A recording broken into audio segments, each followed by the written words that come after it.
ఓం శ్రీ గురుభ్యో నమః. రేపు కృత్తికా నక్షత్రం.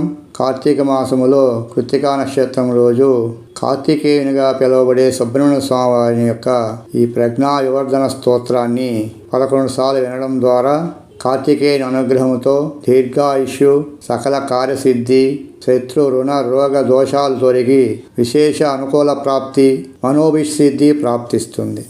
స్కందోవాచ యోగేశ్వరో మహాసేనః కార్తికేయోऽగ్నినందనः స్కందః కుమారः సేనానీ స్వామి శంకరసంభవः గాంగేయస్తామ్రచూడస్య బ్రహ్మచారీ సికిధ్వజः తారకారిరుమాపుత్రः క్రౌంచారిశ్చ షడాననः శబ్దబ్రహ్మసముద్రస్య సిద్ధः సారస్వతో గుహः సనత్కుమారో భగవాన్ భోగమోక్షఫలప్రదः శరజన్మాగణాధీశ పూర్వజో ముక్తిమార్గకృత్ సర్వాగమప్రణేతా చ వాంఛితార్థప్రదర్శనः 28 నామాని మదీయానీతి యః పఠేత్ ప్రత్యూషే శ్రద్ధయా యుక్తో మూకో